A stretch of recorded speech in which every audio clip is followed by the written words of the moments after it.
It's Dunyarzad's puppet.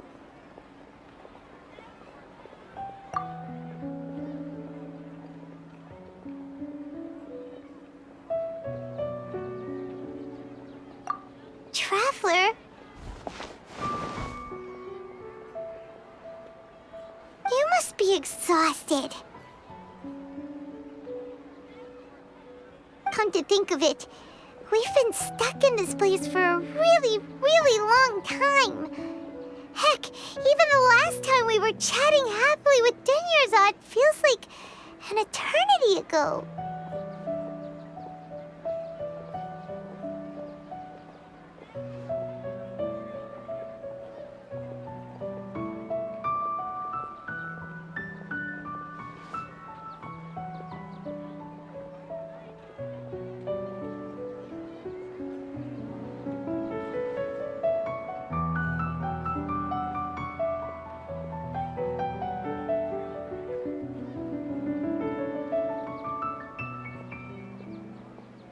Paimon still remembers when we were sitting here, and the way her eyes sparkled when she talked about Nilu's dance of Sub-Zerus.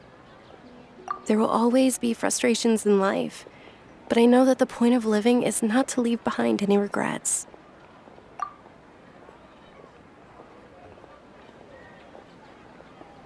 That was what the real Dunyarzad said, wasn't it? Does that mean... Yes, Traveler. What is it? Oh, so she's still just a puppet. But just now, how come... What? Where are we going this time?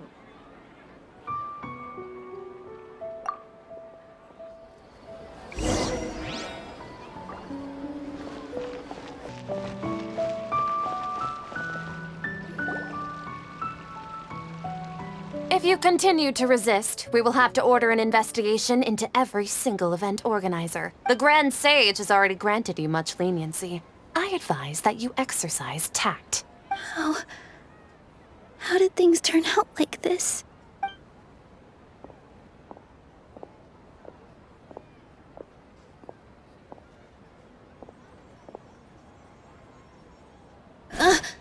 Traveler? You don't have to get involved. He's a sage from the academia. I don't want to drag you into this. Traveler? Traveler? What the heck are you doing? If you get arrested by the academia, that's another day gone to waste!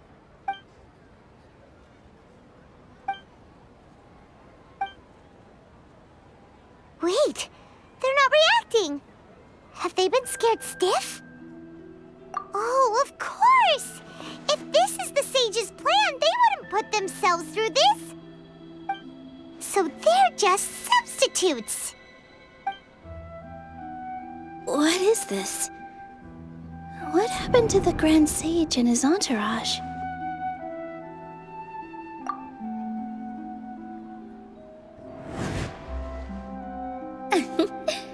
Like I said, they symbolize the goddess of flowers.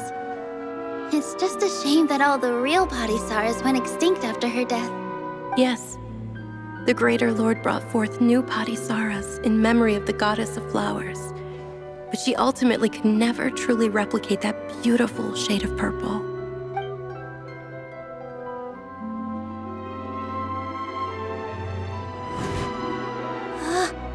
That beautiful shade of purple.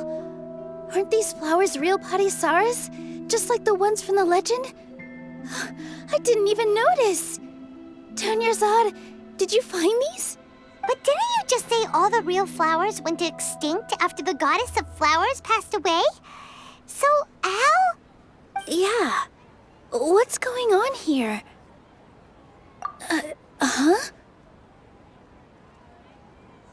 You guys are acting weird. But okay, I'll try.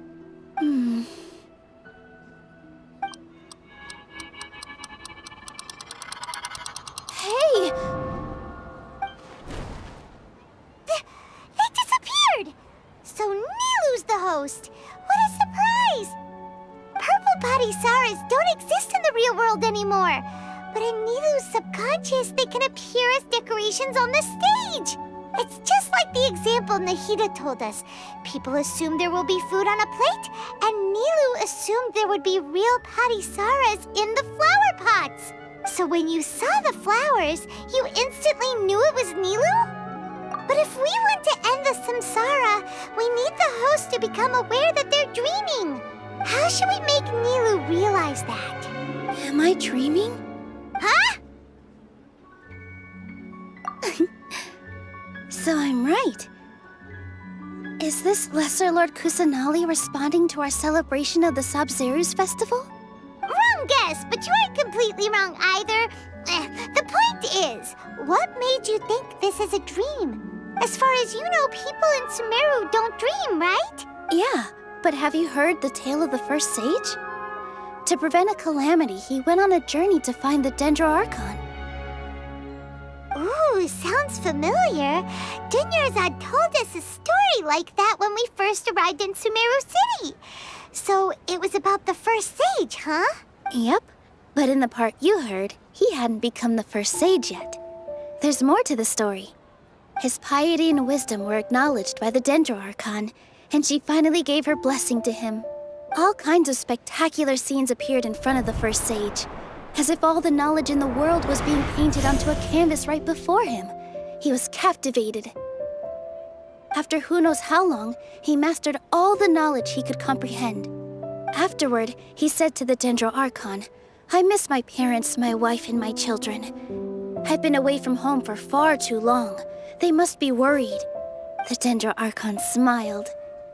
The next second, the sage found himself lying in his bed, as if he had just woken up from a dream. His wife, lying next to him, said, "You're off to search for the Dendro Archon today, aren't you? Have a safe journey, my love." In the end, the first sage took care of many disasters in Sumeru City and founded the Academia. What a happy ending. So, the first sage was dreaming ever since the beginning of the story? He never went on his journey? Yes, but his faith and determination were conveyed to the Dendro Archon, so she blessed him in the form of a dream. Paimon understands where you're coming from now. That's a really interesting connection. But we really gotta wake up soon, like the sage in the story. I see. Well, it just so happens that today's Sabzeruz festival is almost over too.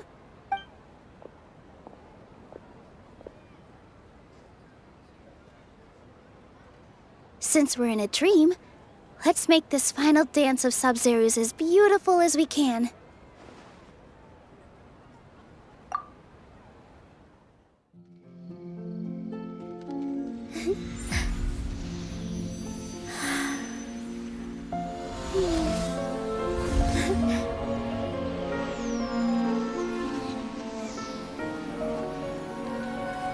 The wait is over, everyone.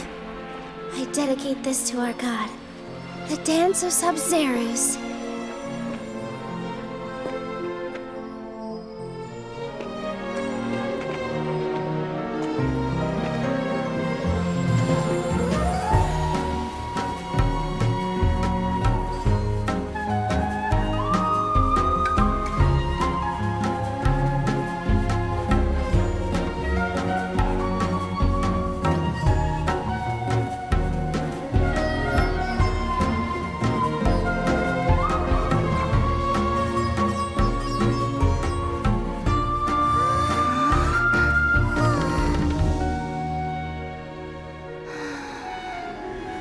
I'd be lying if I said I had no regrets. I would have loved to see Nilu's dance.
feels like she's been asleep for the longest time. Paimon's head feels super heavy. Did we oversleep? Do you even remember going to sleep last night? Paimon thinks it was after the Sub-Zero's festival. The Sub-Zero's festival! Have we finally escaped from the Sub-Zero samsara? Quick! Take off your Akasha terminal!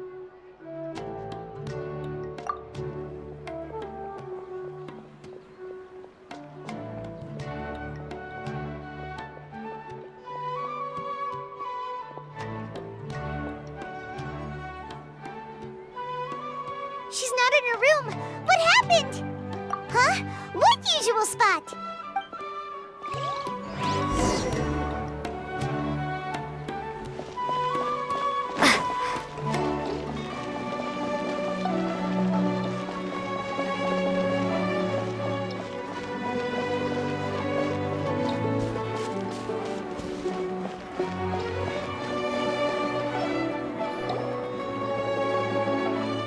Well done, Traveler and Paimon. And thank you, Dunyarzad, for organizing the Sub-Zero's festival for me. I'm sorry, who are... Dunyarzad! You're okay! Oh, don't scare us like that! Oh, Traveler Paimon. I have something amazing to tell you. I just had a dream, and I saw Nilou performing the dance of Sub-Zero's.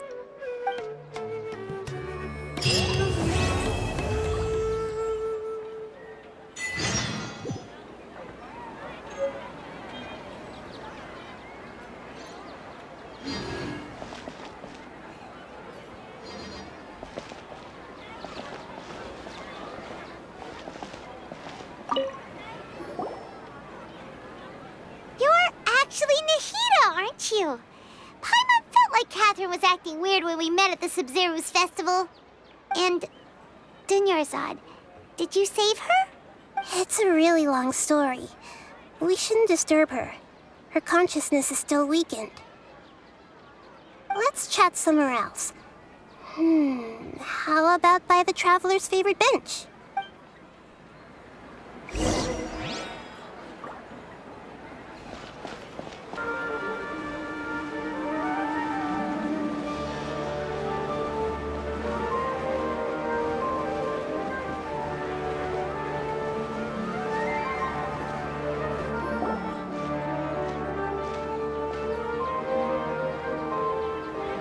Let's talk about Dunyarzad first. It's such a relief that she's all right. After we parted on the last day of the Sub-Zero's festival, I left the city and saw what the Traveler had described. Among the countless dreams, I found one that was growing fainter and fainter. This proved my suspicion. Once Dunyarzad could no longer bear the Akasha harvesting her dreams, her consciousness began to dissipate. But this also meant it escaped the Akasha's control. Such a small fragment of consciousness can't last for very long, though. It will return to its original dream, where both will gradually fade until they completely disappear. I used all the power I had to keep her dying dream alive as long as possible, but it still wouldn't have lasted for much longer if it hadn't been for you two breaking the samsara. So it looks like we did manage to save Dunyarzad in the end. Not a moment too soon. Huh? Why are you two smiling so happily? I thought you'd be so moved that you'd start crying. I need to spend more time observing human emotions. Both are fine. Everyone reacts differently. All right. You two must have a lot of other questions for me, right? After all, you saved my faithful believer. As your reward, I will answer any and all questions. At the Avidia forest, there was this incense that made the Traveler fall unconscious and dream of a huge tree and a red sky. You also heard someone's voice, right? It said world and forget me. Yeah, so you do know! We've been wanting to ask you what that was about, and if the red sky was related to Khaenri'ah. It seems like the Traveler established a connection to Irminsul. That was a message left by Greater Lord Rukkhadevata's residual consciousness in Irminsul. Perhaps her last memory before she died.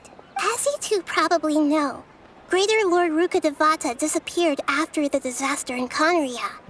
The timings of these events do line up, so your suspicions are reasonable. A message from Greater Lord Rukkhadevata? We thought it was from King Deshret. King Deshret? That god who died even longer ago? Some present-day desert dwellers still worship him. You probably just heard some of their conspiracies. Okay, so what does the message mean? I still haven't managed to decipher it. Even the Akasha isn't currently capable of doing that. Greater Lord Rukkhadevata's residual consciousness in Irminsul seems to be contaminated with something that has a very dangerous aura to it. Many devoted scholars go mad as soon as they connect their consciousness. I've warned the academia about this many times, but people still keep falling victim to it. But I believe this is the key to saving Irminsul. That's why I've kept trying to decipher it. So the tree in the vision was Irminsul? Oh, Tainari also said that Irminsul is sick! Is it because of the contaminated consciousness? But even if you can't figure out what that vision was all about, it seems like our search for you was all in vain. The Traveler wasn't affected after coming in contact with that consciousness. I've never seen anyone like that. With you here, we may have a chance at deciphering it. No, we must decipher its secrets. I've already eliminated all other factors that might affect Irminsul. This is the only one left. This puzzle has life and death at stake. It could determine Irminsul's fate, as well as Teyvat's. To be accurate, I'm using the Akasha as a medium to occupy Catherine's consciousness. How did you do that? Poor Catherine. Does this mean you can also occupy other people's consciousnesses? Theoretically, I can enter anyone's mind as long as they're wearing their Akasha terminal. The Akasha is the legacy of Greater Lord Rukkhadevata. As Lesser Lord Kusanali and the first Akasha terminal, my consciousness has always been linked to the Akasha. I've always respected my people's free will, so I've never actually occupied their consciousness. When necessary, I just borrow this bionic Snezhnayan puppet. Hold on. Did we just learn some deep, dark secret? So Catherine is... No wonder Paimon felt something was off about her. What about your own body? Why do you need to borrow other people's? Don't you live in the sanctuary of Surasthana? That story begins a long time ago. After Greater Lord Rukkhadevata disappeared, the sages found my newly born self and took me back to Sumeru. At that time, I was young and weak. The sages kept me in the sanctuary of Surasthana, ostensibly for the sake of protecting me. But I've hardly heard from them since. However, I do understand that they had hoped to find Greater Lord Rukkhadevata instead of me, a symbol of her passing. So, the sages basically put their new Archon under house arrest? How dare they! Why don't you teach them a lesson, Nahida? In some ways, they aren't wrong. Greater Lord Rukkhadevata was omniscient and omnipotent. Even after her death, the Akasha is still empowering this nation. And I'm still really far away from being able to call myself the God of Wisdom. Moreover, the academia is also more proficient at governing this country. My existence has little meaning. Yeah, you got a lot of believers. Just look at the Sub-Zero's festival. Everyone who showed up truly loves you. Thank you for the kind words. But I honestly don't need physical freedom as long as I can connect my consciousness to the Akasha. Trying to find a way to save Irminsul is my life's mission and top priority. I will work on that, and try to live up to being a deity in the meantime. Every once in a while, I will also take up the duties of the God of Wisdom and enlighten a lost soul here and there. Doing all that should be enough. There has never been any big problems with the Academia's governance of Sumeru. This is the first time I've seen them step out of line. I wonder what caused them to go down this path, and what they hope to achieve. Even though the city's residents haven't noticed anything strange, if the traveler hadn't broken the Sub-Zero's samsara, the situation could have become dire. I tried to do some investigating in the Akasha, but I couldn't find anything suspicious. And all the people of interest seem to purposely avoid wearing their Akasha terminals. I think they're deliberately trying to hide something. Oh, that reminds Paimon. In Gandharvaville, there was a sage who had invited Tainari to join some kind of project. Could it be related? Regardless, I need to first investigate the sage's motives, make things right, and punish them if needed. But I'll have to be discreet, or they'll see me coming. You mean how the Akasha stops you from having dreams? Yeah, it's been such a long time. No one's noticed something's up? It's not that no one noticed. It's more like no one cared. Ultimately, it's all rooted in the sage's misdirection. Misdirection? The sage has convinced everyone to believe that being unable to dream is a sign of rationality and wisdom. Not dreaming is a badge of honor in Sumeru, even if the truth is that their dreams are being reaped by the Akasha. With their propaganda in place, the sages can maximize their use of the Akasha to facilitate their research. Besides, Greater Lord Rukkhadevata must have created the Akasha in the hopes that it could be used to its full potential. That's why I've never come out strongly against this.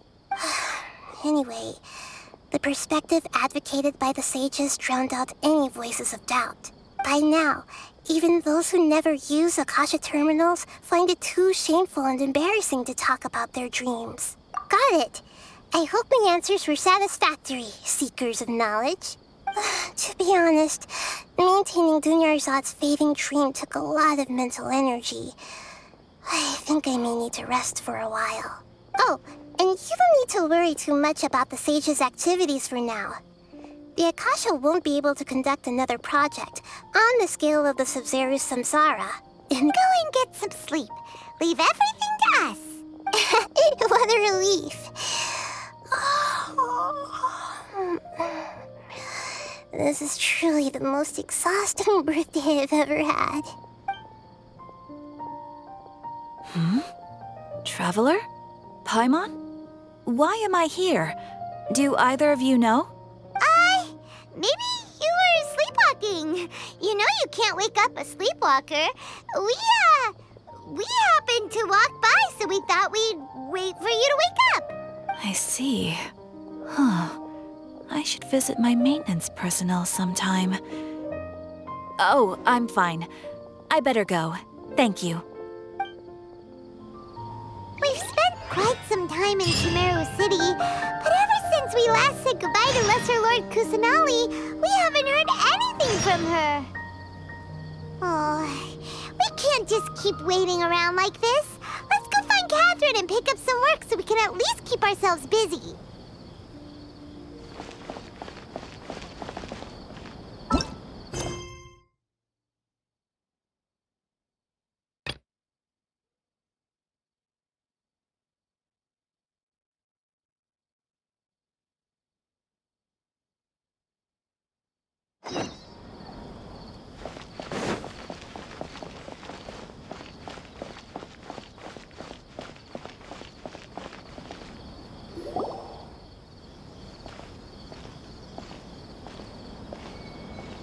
Astra Avisask. We meet again, you two. Hi, Catherine. Do you have any commissions for us today? Commissions, huh? Let me think. Oh, how about this? Please attend the Academia's Academic Symposium this afternoon and recite a love poem on stage. Wait, say what now? And if possible, please also use your camera to capture the reaction of the audience upon finishing the poem. Huh? What kind of commission is that? I see. It appears that you're not interested in this commission.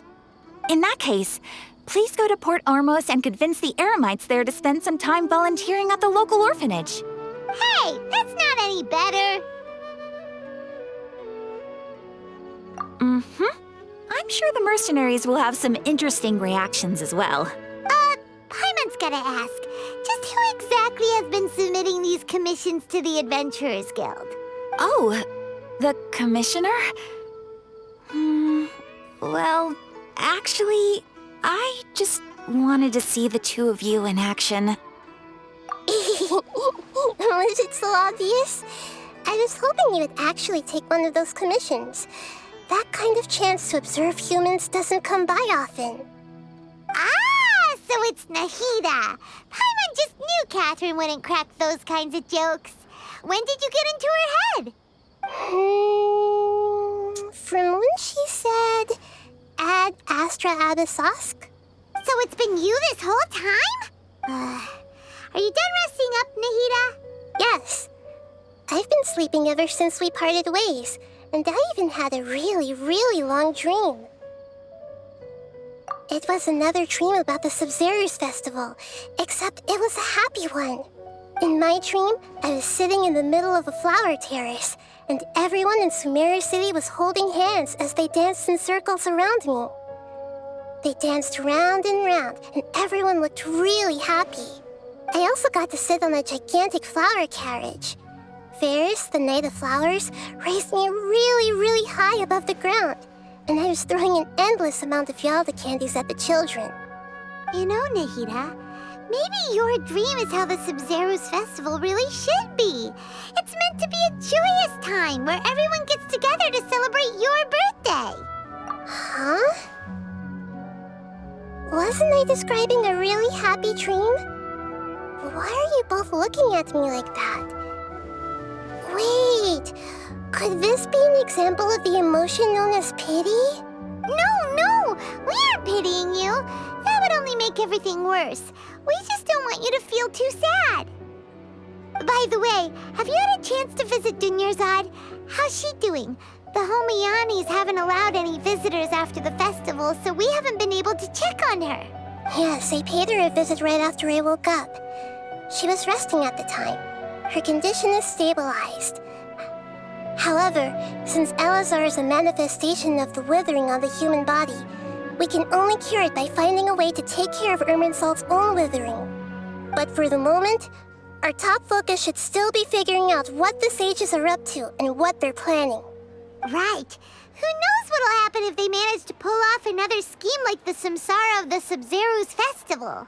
So our first priority should be investigating and putting a stop to the sages' activities. As for how we should pull that off, let's discuss it somewhere else. There are too many adventurers around here. Oh, good point. Sorry, adventurers. We're gonna be borrowing Catherine for a little while.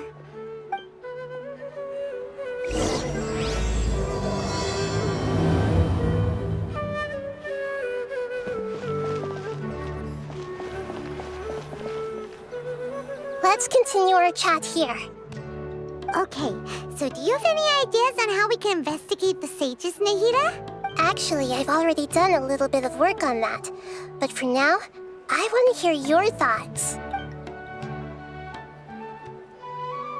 I've already tried that, but all the key members of the Academia, even the core of 30 guards, intentionally avoid wearing their Akasha terminals. It seems that from the very beginning, they've been guarding against info leaks from the Akasha. Of course, it could also be because they're wary of me. Have you already caught the sage's attention? I'm guessing not yet, but distrusting me would make perfect sense if they've ever paid attention to the urban legends about me. In any case, I probably can't take over their minds directly. No way, that's too risky. You mean it'd be too easy to get caught? No, it's not that. We shouldn't involve innocent students in this. A single mistake could completely ruin their lives. Doing that would be ignoring the safety of my people for my own selfish goals. How is that any different from what the sages are doing? That's a good point. Spoken like the god of Sumeru. We're in the dark as of now. Since we still don't know anything about their goals, any rash move could tip them off and lead to terrible consequences. After all, every person in Sumeru City is one of their hostages. Are we really out of ideas? Nahida, you're super smart, so you already have something in mind, right? Don't keep us in suspense. Spill the beans already. According to a popular theory from the Vahumana Darshan of the Academia, rejecting impractical motions at the beginning of a planning session will give more weight to the actual proposal. Okay, but aren't you the god of wisdom? You don't have to use that kind of gimmick to make us take your ideas seriously. Well, I've been thinking that if I can't directly possess the leaders, and if I can't get ordinary people involved, then I should find someone who's already involved, but hasn't decided to side with the sages. You're saying we should recruit a spy? That does sound like it could work. Oh, before coming back, we met someone named Alhaitham. He seems like he acts alone, and he likes doing stuff behind the Academia's back. They probably aren't in cahoots. Actually, I already have someone in mind. Do you still remember that female scholar named Setaria? Setaria. Paimon remembers now. Isn't she the one who's always trailing behind the Grand Sage of the Academia? We ran into her basically every time the Sub-Zero's festival repeated itself. You could even say we're old enemies by now. Paimon still remembers the smug and mean way she always spoke to Nilu. I've always liked observing all kinds of people, and Setaria has always stood out from the crowd. She was born in the desert and was hailed as their greatest genius. Her academic gifts allowed her special admission into the Academia, and also gave her the opportunity to serve as the sage's assistant. Oh, Paimon didn't know she was from the desert. She must be pretty special then. Paimon feels like most of the desert dwellers around the city are working as mercenaries. The name Setaria means star. When she lived in the desert, she shone like the brightest star in the night sky. Later on, she was chosen by the sun. The star was given a place in the daytime sky to complement the sun's dazzling light. Soon after, the star witnessed the sun scorching the earth, which brought forth many disasters. The star began to waver. Instead of staying beside such a sun, wouldn't it be better to return and light up part of the night sky? But in the end, she couldn't give up the radiance of daytime. To cope with her shame, the star buried her guilt and closed her eyes. From the sound of it, Setaria's just hung up on the research opportunities here. But she doesn't really support the Academia. She still feels guilty about not doing more for the desert, right? She's just running away from her problems. Indeed. When they are presented with complex moral issues, many people will simply plug their ears and go with the flow until the problem can't be fixed anymore. She's suppressing a lot of guilt, but before she realized it, she had already become the sage's accomplice. She can't deny her part in their schemes anymore. Right. We must somehow make her face her problems again. That way, not only can we get useful intel from her, but she can also use it as an opportunity to redeem herself. From my past observations, Setaria will take a day off from the Academia every 10 days to do some shopping in the city. Tomorrow afternoon just happens to be a shopping day for her. That'll be our chance. To prepare, let's go check out some of her favorite spots and have a quick chat with a few of the vendors there.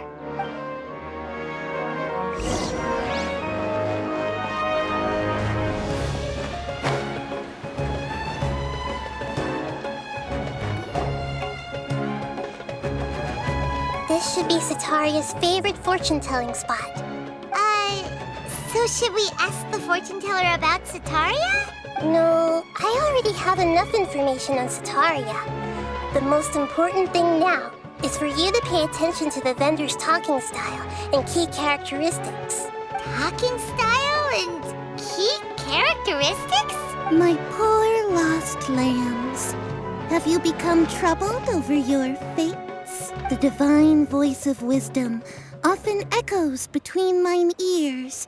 If thou be blessed today by the gods, I may be able to show you the way. Huh? Really? Nahida, you've been whispering things to her? Shh! My friend here has some doubts regarding her future. Can we get a fortune reading for her? Of course, of course. In that case... It would seem that Harut and Marut are quite wary of you. Perhaps, at some time in the past, you have somehow offended the gods. Only mocking the god of Animo, questioning the lord of Geo's financial savviness, and brawling with the god of Electro. Do those count? Oh, nothing. Go on, pick an aspect for her to divine. Love prospects? No problem at all. The gods have spoken. The truth shall be revealed. One who is fated to cross your path will appear on...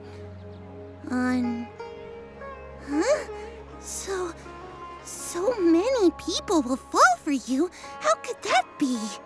Harut, Marut, did you two spoil my divination? I've never read a fortune so absurd.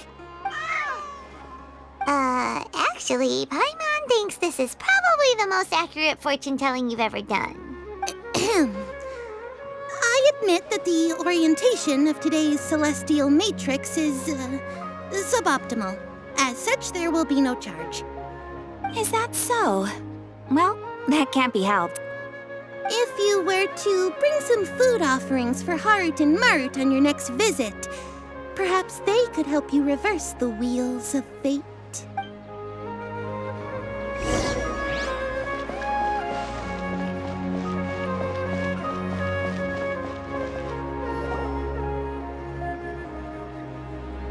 Is this another one of Sataria's favorite stalls?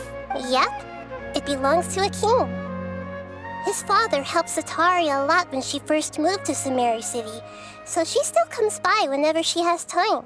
When I start talking with him, listen carefully to the details of our conversation. Ah, dear customers. Would you like to look at some pottery? We caught wind of your great craftsmanship, so we specifically came to take a look. Oh, I recognize you. Aren't you Miss Catherine from the Adventurers Guild? Sounds like I'm in for some big business. Speaking of, where did you learn this trade? I suppose you could say it all started with my dad. He's a mason by trade, but I picked up an interest in clay while apprenticing for him. After that, I began making pottery by myself in secret, and I simply changed trades when my works turned out well. Although it's a pity that I'm no longer making much use of the knowledge provided to me by the Akasha. That's nice. You're making a living doing something you love. So is your father still working as a mason? Oh no, not anymore. A few years back, he fell from a roof and broke his leg. Since he had already saved enough mora over all these years, he's just enjoying the retired life in Port Ormos nowadays. I see. We wish him peace and happiness in his retirement. I'll have someone in charge of logistics at the guild come by another day for some goods. We'll leave you to it. Take care now. No problem. Rest easy, all our goods are sure to meet your every need.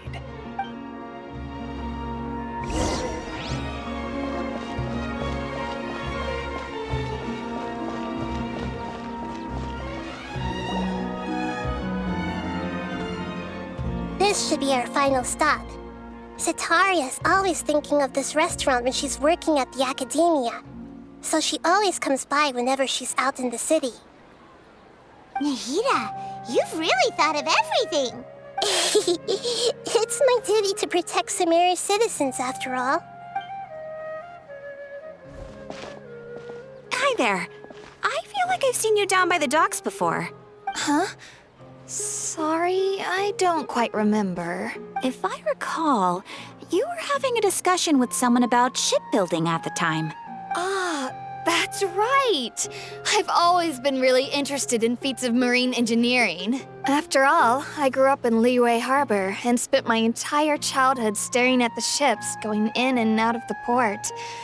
I came to Sumeru to study, but failed to make it into the academia due to my lack of talent. But I'm still discussing all kinds of problems with different scholars. And I'm continuing to study and perform research from the restaurant's basement. I'm sure I'll get into the academia after their next round of exams. What an admirable spirit for learning. Amazing. Sure. But you'll find hardworking people wherever you go. So this restaurant has a basement as well? Huh. First I've heard of it. That's right. It's not usually open to patrons. Most of the time, employees use it for breaks or to hold private events. I see. Yes, that makes sense. Well, good luck with your studies, Miss Chishan. Thank you so much. As long as I can make it into the academia as an official student, I'll be happy.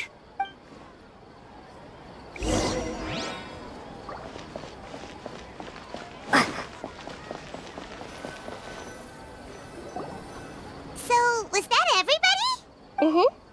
3 familiar faces should be enough for Setaria. What's the point of all the information we've collected?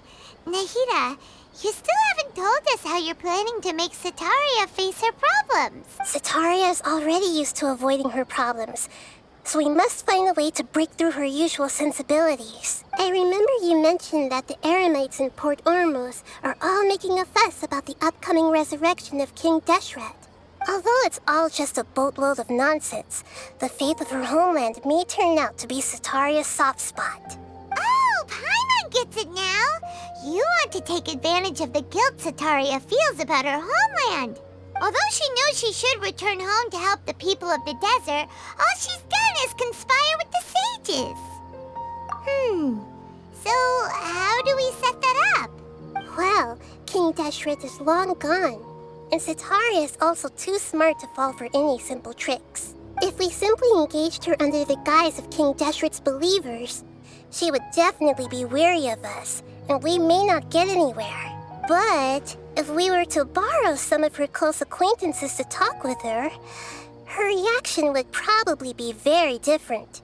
So you mean you're going to possess those people we just talked to? Yep. Possess them through the Akasha. Imply they've already converted to the faith of King Deshret, and then convey our made-up will of King Deshret. As long as everything goes smoothly, we'll get through to Setaria for sure. She'll never guess that we had anything to do with it. So that's how you're going to use all the info we collected on these people. It's so that you won't slip up and break form. Possessing them will only work if you can manage to pass off as them. Exactly. So, best of luck with impersonating them. Huh? Best of luck? But we don't know how to possess anyone. That's no problem at all. I'll just share all their senses with you once I've possessed them. As long as you're also wearing an Akasha terminal, the effect will basically be as if you've possessed them yourself. Huh. That is pretty convenient. But why does she have to do this? Can't you do it yourself? Although I've been observing humans for a while, I've never been good at imitating them. You're not wrong. It's always been painfully obvious whenever you try to pass as Catherine. If it was at all possible, I would have preferred to leave these people alone. But seeing how things are now, I probably should just accept it and push on. Yeah, don't beat yourself up over it. We're only doing this to help everyone, and we'll only be borrowing them for a little while anyway. All right, then let's give it a go tomorrow afternoon.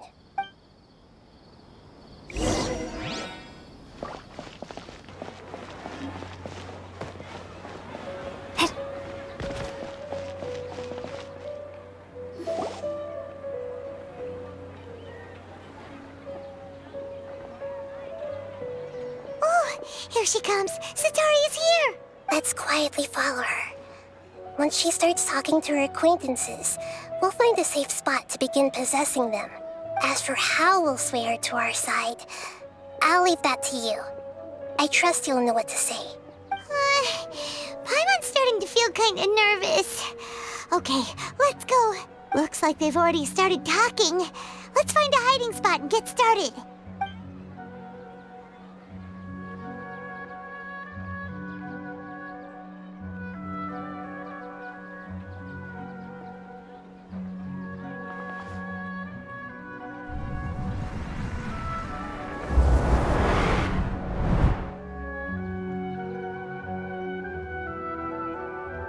That's right. You really can't force anything when it comes to love. And besides, everyone around me has a very different background and outlook. Are you still listening to me, Nabia?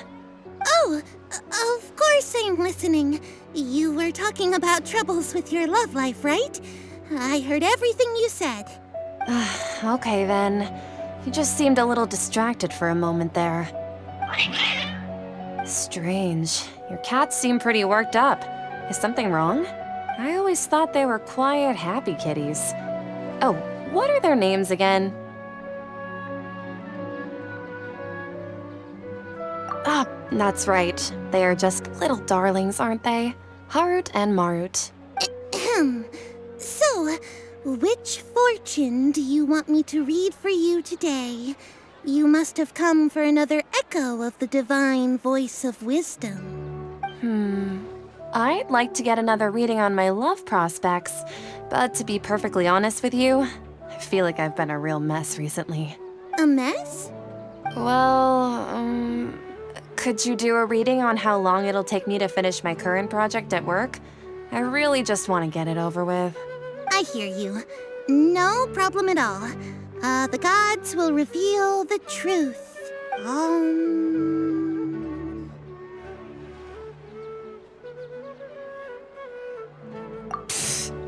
Sorry, your new laugh is just so hilarious. I couldn't help it. Please pay no mind to those kinds of details. The gods are asking. Setaria, why haven't you gone home? Why haven't I gone home? Do the gods really know everything I've been thinking about? Setaria, why don't you just go home? It's a demand now instead of a question. The gods seem to be truly upset. I'm sorry. I know I failed the gods.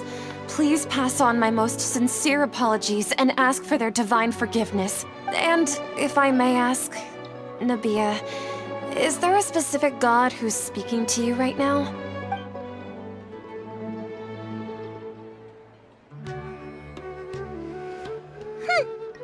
What an inconsiderate and naive question. The god who is speaking to me is, of course, the wisest and mightiest of all, King Deshret. King Deshret? No wonder he would make such demand of me. Wait a second. King Deshret passed away a long time ago. Even though news of King Deshret's resurrection has been spreading like wildfire, it's all just a misinformation campaign from the academia. How can King Deshret still exist in real life? What insolence! I am King Deshret's most loyal believer. Do you wish to refute his voice of wisdom? Oh, no. As a child of the desert, I am only reveling in his power upon learning that his divine glory has touched even this city. I will think very carefully about his demand of me. I'm sorry. I must go now. Wait!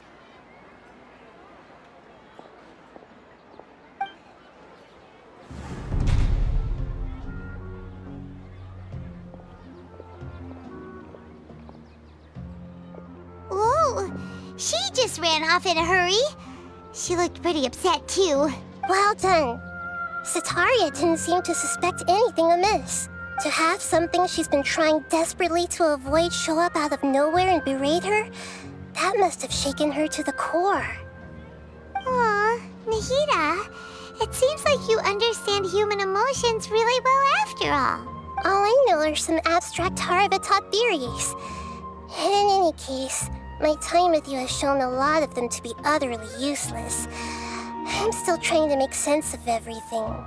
Anyway, enough of that. Let's hurry and catch up to Setaria. He's out of games now, right on cue. Let's get ready to possess him right away.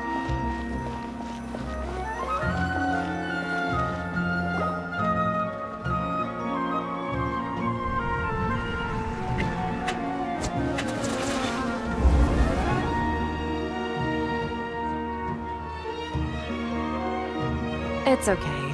I just got caught up in something. Oh, actually, didn't you ask me to help you look for work? What kind of work were you looking for again? Oh, right. Your old man's craft. How could I forget? Speaking of, how's he doing? Is he feeling any better?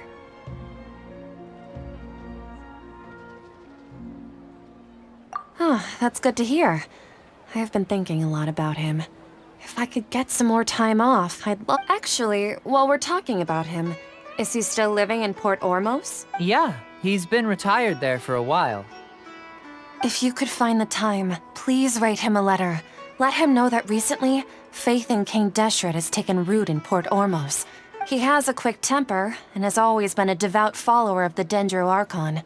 I don't want him to get into a fight with those King Deshret believers because of a difference in beliefs. Oh? So, who are you siding with in all of this? The Academia or King Deshret? I'm so jealous of you.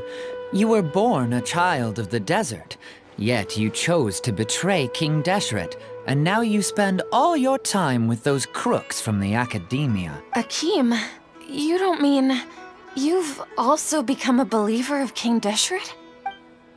What's so strange about becoming a believer of the wise King Deshret? In fact, aren't you the strange one? The one who still can't pick a side? Can't pick a side? Me? Whoa! Paimon had no idea you'd be so good at this. You really zeroed in on the issue and put it right in front of her. It might feel a bit overwhelming for Setaria, but once everything is over, I'll be sure to pay her a visit to her mind and explain everything. Anyway, let's keep going.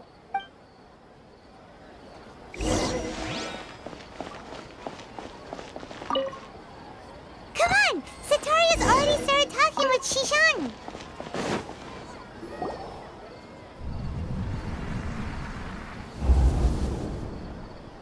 So, Shishan, have you noticed anything weird in the city lately? Like, as if someone was trying to preach to you about something? Wait, did you just say attic? I thought this place didn't have an attic. Also, don't you usually study in the basement? Well, the restaurant recently added an attic. I've been studying there because it has better lighting. Oh, right. Speaking of strange things, I celebrated the Sub-Zerus festival so many times that I lost count. That was really weird. Wait, how could you be aware of that? That should be impossible. Nothing in the report indicated anything like that. Are you still failing to realize that the Academia's lowly tricks could never deceive all of Sumeru's citizens? Shishan, don't tell me that you've converted to King Deshret as well. What an absurd question. You make it sound like I should be ashamed for becoming a believer of King Deshret. In reality, shouldn't you be the one who is ashamed? You, who worked side by side with the Academia and treated people as nothing more than experimental subjects. Please, please stop! Even now, Setaria's still trying to run from her problems. She can no longer justify everything to herself. Hey, she's trying to talk to the guards. What should we do? This is the most important part of all. Quick, get ready. Mercenary, you're a member of the Corps of 30, correct? Please help me pass a message to the Matcha right away. The situation in the city is getting out of control. Please, try to remain calm, miss. Tell me what's happening in the city. Heretics are infiltrating the city, and they've already converted many residents to their side. Heretics? What kind of heresy are you talking about? King Deshret! Many people I know have suddenly started believing in him, but he's long dead. It's impossible. Miss Setaria, nothing is impossible. You know my name? King Deshret is immortal, and all who defy him will one day pay the price. You must face the truth, Setaria. You tread a treacherous path, and the longer you ignore it, the tighter the Academia's grasp on you will become, and the deeper you will be ensnared. Child of King Deshret, never forget that the desert that belongs to you lies elsewhere. What's so strange about becoming a believer of the wise King Deshret? In fact, aren't you the strange one? The one who still can't pick a side? What an absurd question. You make it sound like I should be ashamed for becoming a believer of King Deshret. Setaria, why haven't you gone home?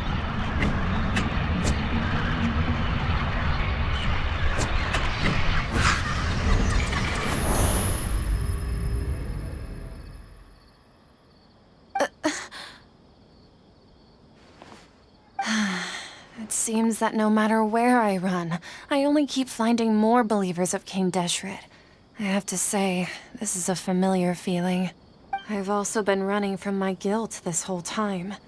Guilt over my part in the sage's plans, and from ignoring the letters from the children of my homeland. But no matter how much I may try to ignore or get rid of it, my guilt always comes back. You won't necessarily lose your research opportunities by facing the truth. Besides, did you really want to conduct your research while carrying such heavy feelings of guilt? How do you know me so well? Are you truly just a believer of King Deshret? Or are you the god himself? That's not important. The important thing is to pass judgment on the academia and its sages, and to correct their mistakes. If you could provide some assistance in this matter, perhaps it could serve as a form of atonement. I've actually never believed in the gods, but I've always believed in serendipity. Your appearance must be a fated opportunity for me to get out of this wretched situation. Please tell me, what can I do for you?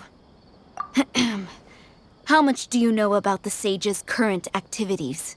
I was just one of the designers for the massed dream harvest scheme, which is what happened around the Sub-Zeru's festival. But I know very little about the full scope of the overall project. I'd assume that only staff with the highest clearance would have access to those confidential documents. I've just been working to meet the Grand Sage's specified requirements. However, there's something that's been really bothering me.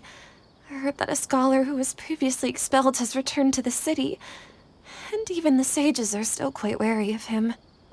To fight against the academia, we will need to figure out the nature and the purpose of their work. Is there a way for us to get access to the confidential documents you mentioned? It should be possible if we're willing to take some risks. After all, I'm an assistant to the Grand Sage, and I've been working on many tasks outside of the project. One thing, though, I won't be able to transfer the documents to you through the Akasha once I get my hands on them. The sages have always closely monitored all activities within the Akasha. Let me see... let's use the most primitive method. Send someone to pick up the documents tomorrow evening at the Academia entrance. The Academia entrance? Wouldn't that be too conspicuous? Don't worry about that. I assure you, this won't be a trap. I'm only suggesting this location because it'll draw more scrutiny for me to leave the Academia again. It'll be safest for me to distract the guards long enough to hand you the documents. All right, I trust you. So, if I were to successfully complete this task, would it mean I've atoned for my wrongdoings? That'll depend on the judgment of the Dendro Archon. The Dendro Archon. That's right. Her people are the ones we have endangered. As the god of wisdom, she's also the one responsible for judging and guiding the scholars. Maybe it's time for me to find a god to believe in. Just as Nahida predicted, we've managed to bring Setaria to our side. The Traveler's execution was ingenious. She's the one who deserves all the praise. Well, now that we've made plans to meet again tomorrow evening, all we can do is pray for Setaria's mission to go off without a hitch. Pray? But if we're going to pray to the gods, aren't we just praying to you? God of wisdom and guardian of the scholars? No. The truth is the true guardian of scholars. I've always believed that. Anyway, let's meet again tomorrow evening at the Adventurers Guild.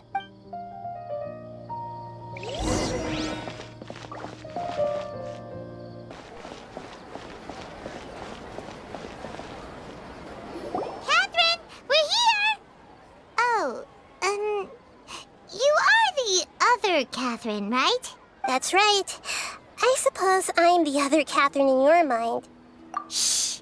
We're on a secret mission tonight, so we need to protect Catherine's identity. Yep, Paimon's right. We cannot fully rule out the chance that the meetup tonight is just a trap. If something were to happen, My existence may be the only trump card we'll be able to play. After all, the academia should still be unable to confirm the existence of my consciousness in the outside world. Yep, exactly. Just what Paimon was thinking.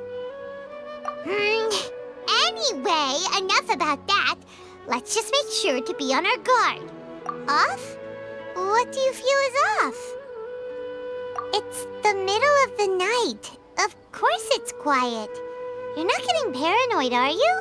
No, I think she's right. It really is a lot quieter than usual. If you look around, there seems to be fewer people on the streets. I'm not sure if this is the case for the entire city, though.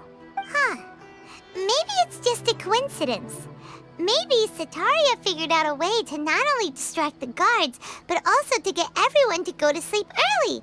I also can't quite figure out why things feel a little off. But now that we're here, let's go ahead and meet her as we planned. Well, regardless, as long as you're here with us, Paimon feels a little safer.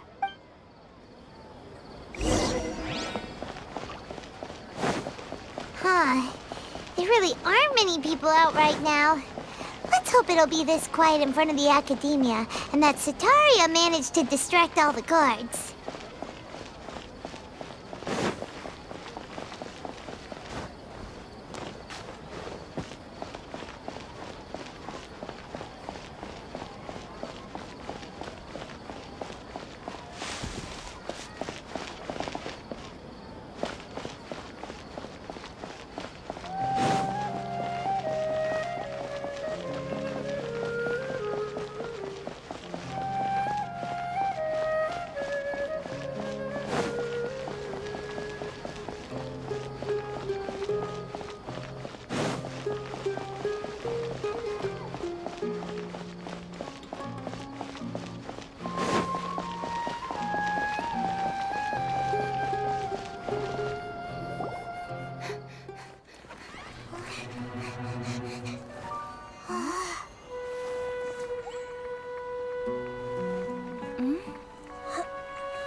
This hour of the night. Ah, the triumphant hero returns at last. And to a rather spectacular welcome, even if I do say so myself. You're the outcast, expelled from the academia. Indeed I am. Although these days they tend to call me the Doctor.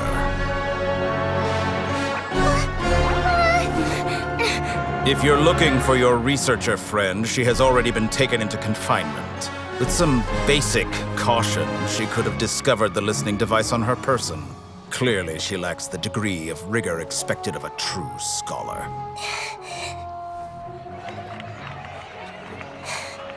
The people of Sumeru City! What have you done to them?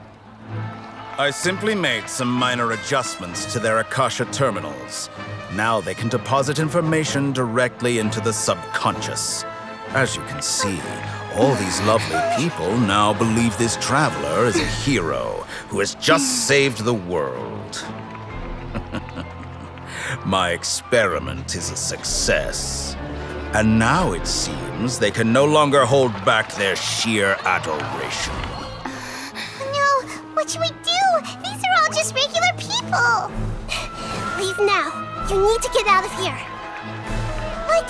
That guy's a Fatui Harbinger! We can't just leave you here! Nor can I abandon the people of Sumeru!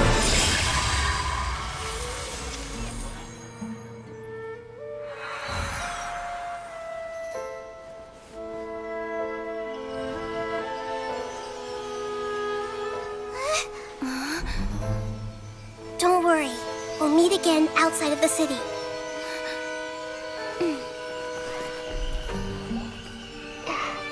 I see.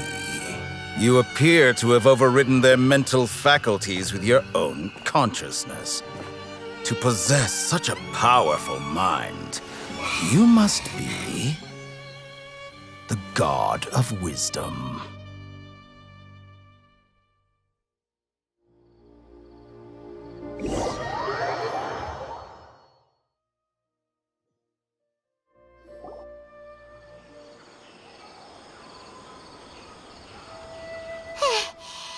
should be far enough. Whew. Paimon needs to catch her breath first. Is Nahida going to be okay? We only made it out because of her. Paimon wasn't counting on running into a new Harbinger here, let alone such a high-ranking one. That guy was number 2. So scary. He called himself the Doctor. Remember, Tighnari told us about him. Sataria did say that someone who once got expelled from the Academia came back recently, and that even the sages are wary of him. Yep, sounds like she must have been talking about the Doctor. Yeah, now that the Doctor's in the picture, we're no longer just dealing with the Academia. They're in cahoots with the Fatui. But what are the Fatui after this time? Another Gnosis? Yeah, things would be a lot easier with Nahida's help. Nahida said we'll meet again outside of the city. But we can't just keep waiting around, right? You mean... Oh, right! Wasn't he invited by the sages to work on some project when we were staying with him in the Vidia Forest? That has to be the same project. Even though he turned it down at the time, he might still know something. There's no time to lose. Let's go to Gandharvaville.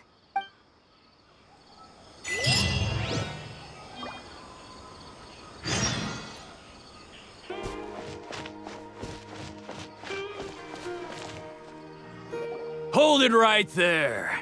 A blonde-haired traveler and a floating fairy. We've got you, all right. Take a look around. You've fallen right into our trap. Are you mercenaries from the Corps of 30? Did you come here to arrest us? Corps of 30? We're nothing like those government lapdogs who don't even get scraps for their work. We are an elite brigade that commands the highest commission rate in all of Sumeru. We're here on the orders of a client known only as the Outcast. The Outcast? An outcast from the Academia? But why wouldn't the Doctor just send the Fatui after us? Still wasting time on idle chit-chat. We'll shut you up soon enough. Get them! You're up, Traveler!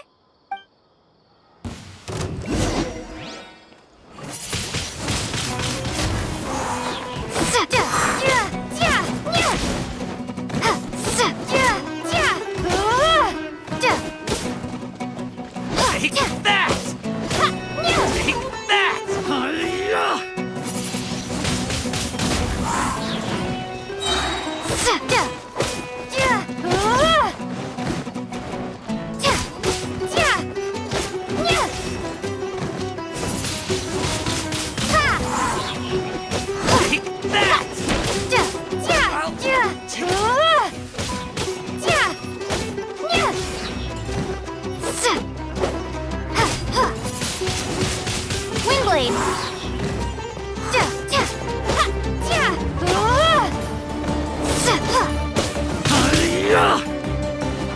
Take that!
No more tricks up your sleeve!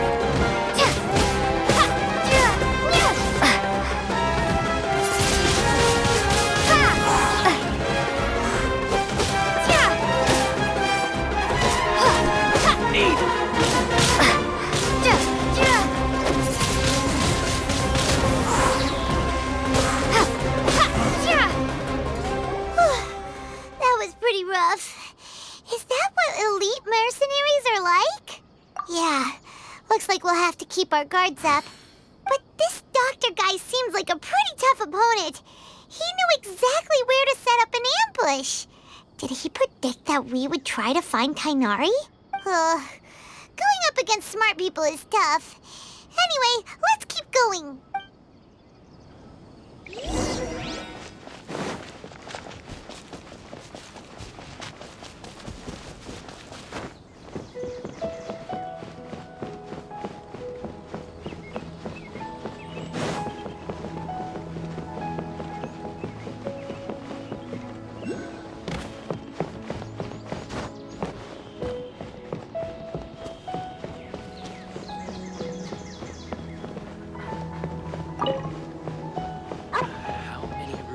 Mushrooms do I need to sell?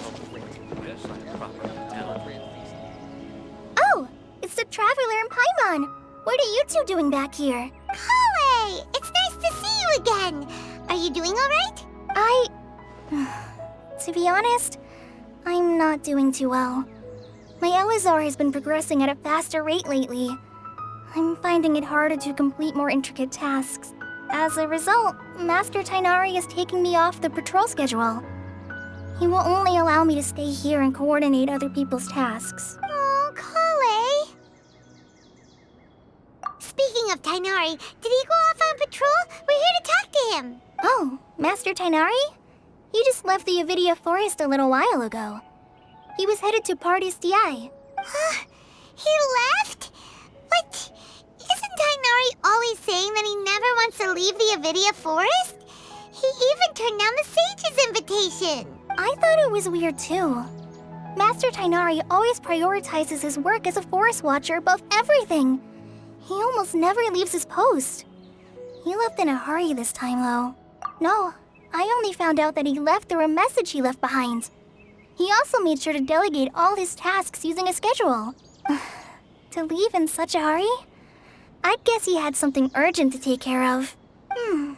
Master Tighnari originally studied in the Amorta Darshan of the Academia, and Parte's DI is something like the Amorta's research base. Many rare shrubs and grasses have been planted there for research. I know that before he became a forest watcher, Master Tighnari once spent a long time conducting research at Parte's DI. A research base, huh?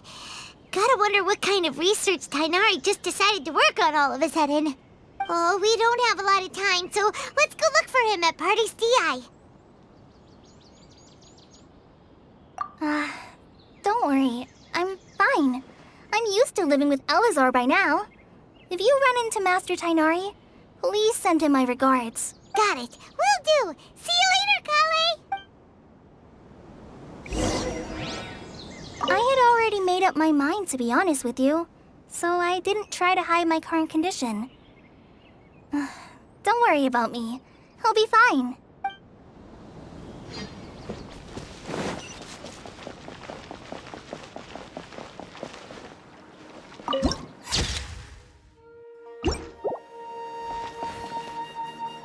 Wait! Look who it is!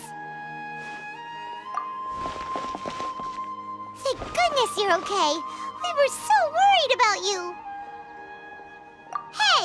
This was supposed to be a touching reunion, but you're ruining the moment! Actually, it's very smart of the Traveler to be wary of me right now. After all, the Doctor has shown that his technology can apparently even control human minds. Plus, it's not like you could have known what happened after we split up and I was facing the Doctor by myself. Even a pool of stagnant water after a torrential storm can occasionally pass as a patch of sky. Paimon feels like only the real Nahida could come up with such an obscure analogy. Huh? But I wasn't trying to win your trust or anything. All I wanted was to clarify my point. Well, we understand that point now, Please, Nahida, tell us more about what happened. Are those poor people all right? When you left, I was still in the middle of restoring everyone's minds. Thankfully, when the doctor mentioned depositing information into the subconscious, he didn't mean engraving information into their minds. Instead, he did something closer to creating hallucinations. That was still within my power to fix. Luckily, I managed to finish my restorations and mind jump away from him just as he was about to capture me. Whew. What a relief. The doctor sure pulled out some hidden cards, but good thing we had Nahida with us. I wouldn't be relieved just yet. I gave away my true identity when I restored everyone's minds, which means we've lost another one of our trump cards. Also, the doctor is already an expert at modifying Akasha terminals. Maybe it's only a matter of time until he captures my consciousness inside the Akasha. Would that mean you'd no longer be able to jump between minds? Then how do we stop him? He's still at the academia, so it's possible he already started messing with the Akasha.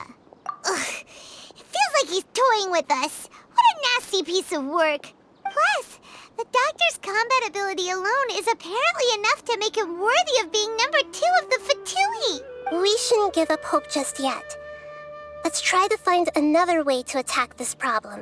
Actually, Nahida, how did you know we were trying to get to Parte's DI? Have you been waiting for us? Yes, I have.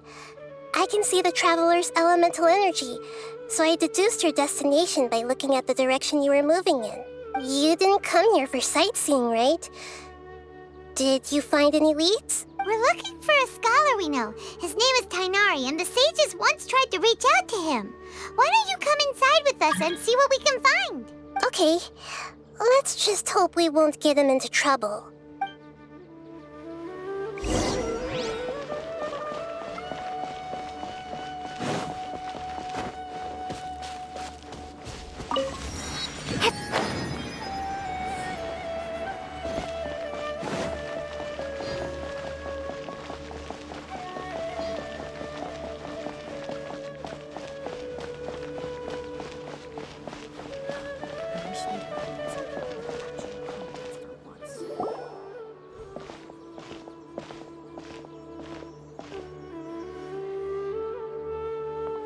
Traveler?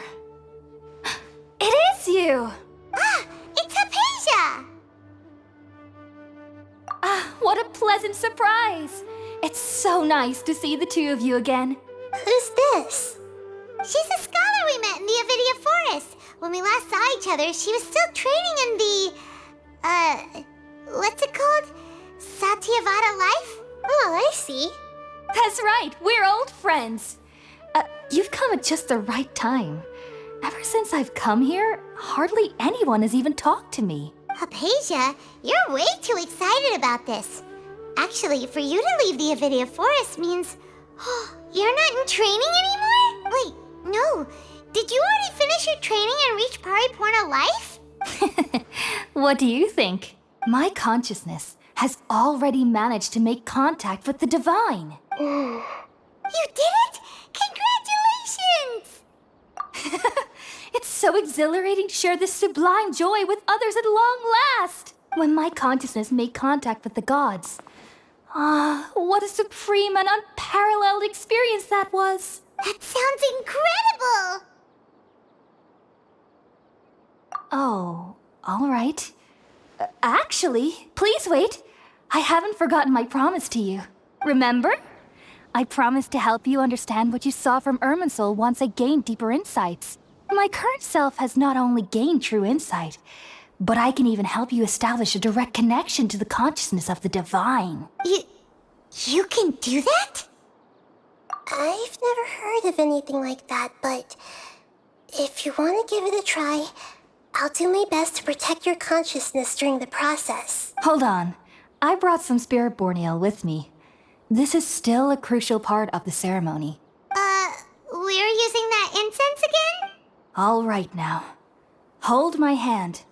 I'll help you establish a pathway to connect your consciousness. Okay. Ready?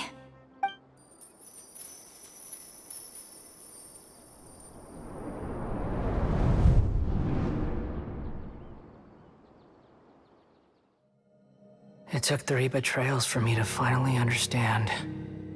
The world is just an elaborate tapestry of lies. My fury will never be quelled. The first to betray me was a god. My creator. My mother. Valuing strength above all, she saw no worth in me and I was discarded. The second was a human.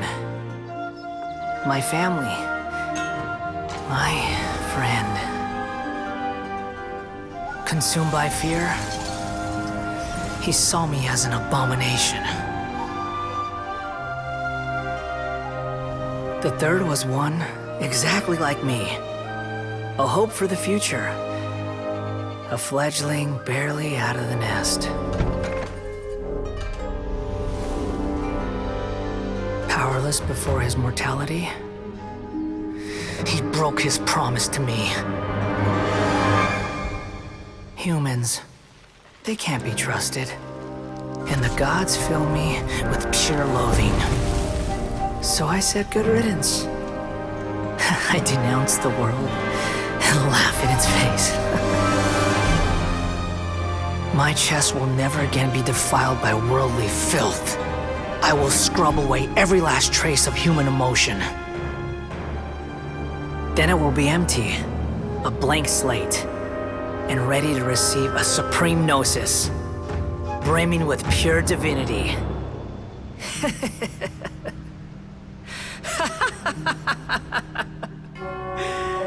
There is no need to fear. The pain will be brief. Your era is coming to an end.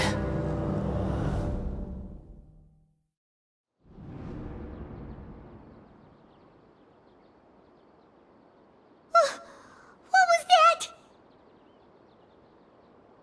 Did we actually just see the Balladier's memories? Everything matches what we know about him. But how is he connected to the divine consciousness that Hypatia was talking about? You saw it, right? You felt it, right? Such a majestic god! Such a noble will! Alas, shame. If only that which beats within my chest wasn't a filthy mortal heart. Oh, great and merciful God! Please grant me forgiveness and salvation! Do you understand now? I'm afraid this is no Peripurna life, but rather... Ah! You! Why are you so mean to me? Why is everyone hiding from me? I found divine wisdom. Shouldn't I receive praise and honor? Haven't I uncovered that light in the darkness? Hypatia? That's how I always thought everything should be. Wait, have I already lost my mind?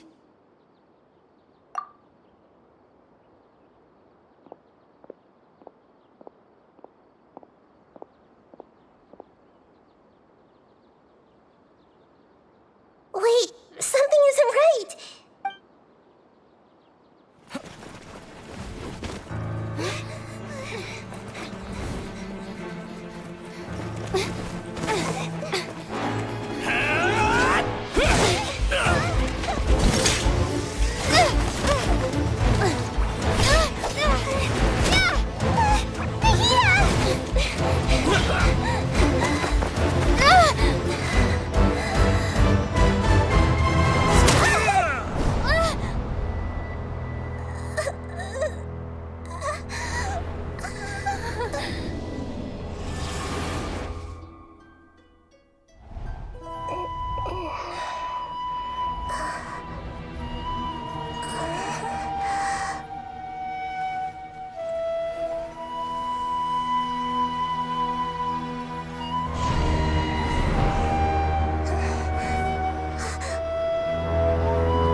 different.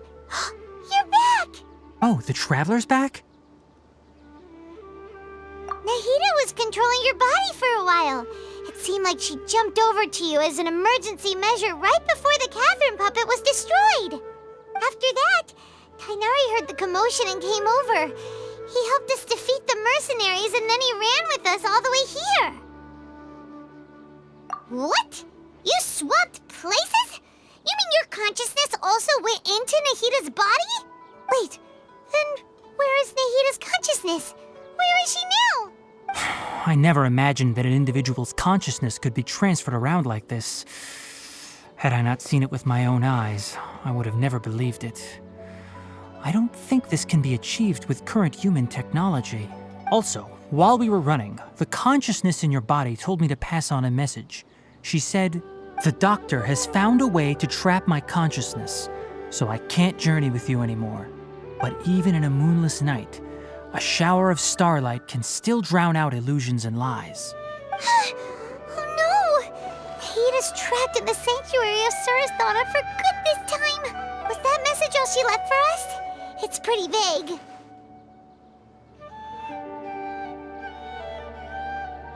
Oh, that makes sense. Since the doctor captured her, she won't be able to say anything without him knowing. She's being extra careful. Even in a moonless night, a shower of starlight can still drown out illusions and lies. Huh. Paimon knows the moon illusions and lies are from the alchemical divination at the Sub-Zeru's festival. Didn't Nahida use a starlight analogy before? It had something to do with Setaria. Oh, that makes a lot of sense. Huh. Do you think Nahida was telling us to go find help in the desert? But she isn't with us anymore. Think we'll be okay? Paimon, you said Sanctuary of Surasthana. Does this mean that this Nahida you're talking about, the consciousness who was occupying the Traveler's body, is the Dendro Archon? Your guess is correct, but the situation's a bit complicated, so it's really hard for us to explain right now. That's all right. A scholar's curiosity doesn't need to be appeased right away. As for the complicated nature of the situation, safe to say I have witnessed that for myself. I've spent some time with you, and it looks like the Dendro Archon's also on your side, so I trust you. Thank you, Tighnari. Oh, actually, we came here to ask you a question. What do you know about the project that the sages have been working on? Ah, that. While I was indeed invited to join that project, the sages were always secretive about its scope and goals, so I eventually declined. All I know is that that project has something to do with the restoration of Irminsul. Huh? Did you see something when you were in Nahida's body? What? Do you have any evidence?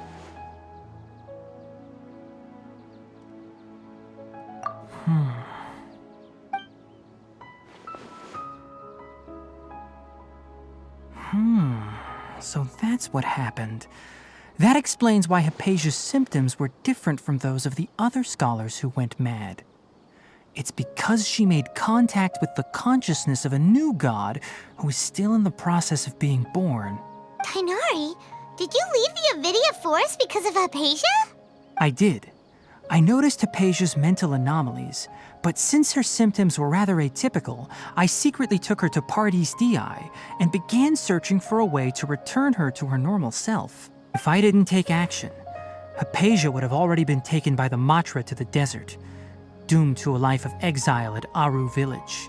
Now that you mention it, I knew the Academia has never thought particularly highly of Lesser Lord Kusanali, but I still didn't expect them to do something as arrogant as creating a new god. Looks like I made the right decision by not accepting their invitation. The Doctor and the Balladeer. We have 2 Fatui Harbingers in Sumeru. Sounds like we're in for a bad time. From your description, I don't think they've completed their project. There may still be room for us to intervene. But then, what is the connection between creating a new god and restoring Irminsul? Yeah, it feels like we're still nowhere we're close to figuring out the sage's goals. Right. We've pretty much gone over everything we need to know, so we should head out. How about you, Tighnari? What are you going to do? I'll stay here for now. I still want to try a few more things to help Hypatia. If you're planning to go into the desert, start by heading for Caravan Rabat. That'll be your fastest route. Come find me here if there's anything else I can do to help. May the spirit of wisdom go with you. Thanks, Tighnari. Hopefully Hypatia will feel better soon. We're off then.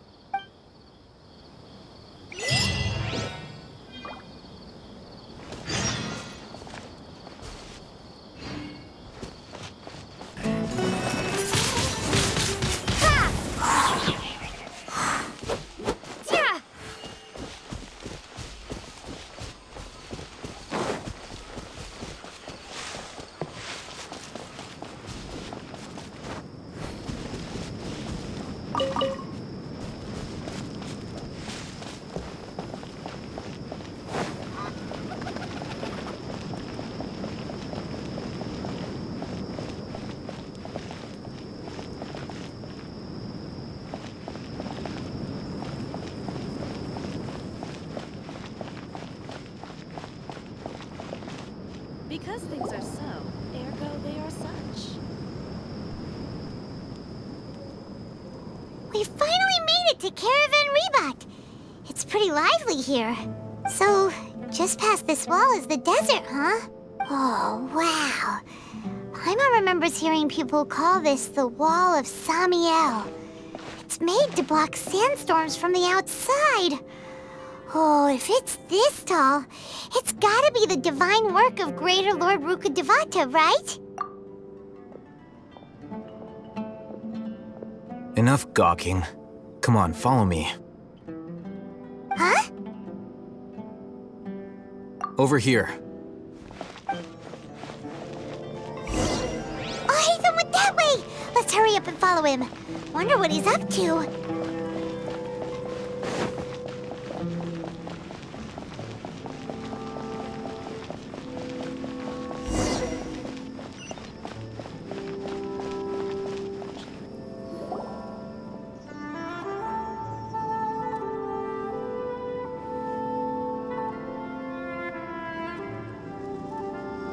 What the?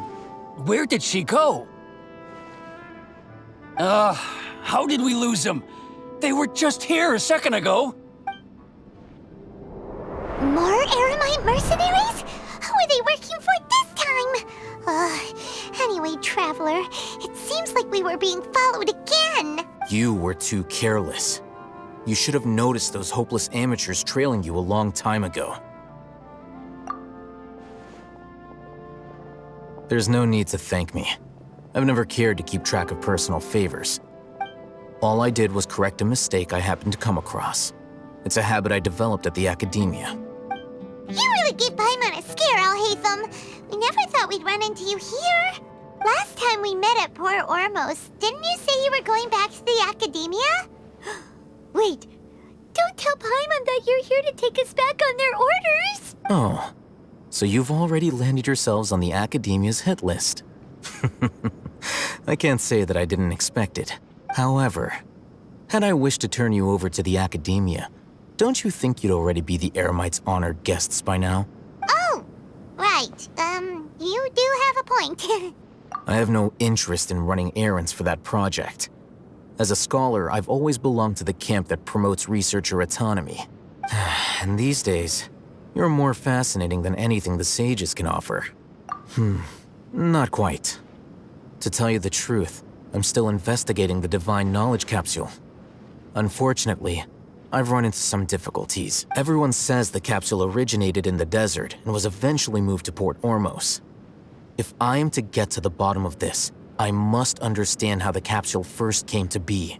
Which brings me back to you and why you're so interesting. The leader of Ain al-Ahmar used the divine knowledge capsule right in front of you. And upon seeing him, your expression became perplexed, and you were lost in thought for quite some time. To have that kind of reaction, I think you must have realized something. Are you interested at all in sharing what you've been hiding from me? Alhaitham, ridiculous eye for detail. What kind of person even notices or remembers stuff like that? So that's your answer. Well, I do work for the academia after all. So considering that, it is indeed wise to keep your cards close to your chest. But that does prove you do have some undisclosed information about the Divine Knowledge Capsule. Am I right? No matter. Rather than simply learning the answers from you, I'd still prefer to investigate on my own. Speaking of, you two are also headed to the desert? That's right! We have the same plan as you! But we don't really have any concrete goals at the moment. Then I'd suggest starting with Aru Village. It's the largest settlement in the desert, so it'll probably have more resources and intel than anywhere else. Well, would you like to head there together? It's always better to travel with someone you know. Let's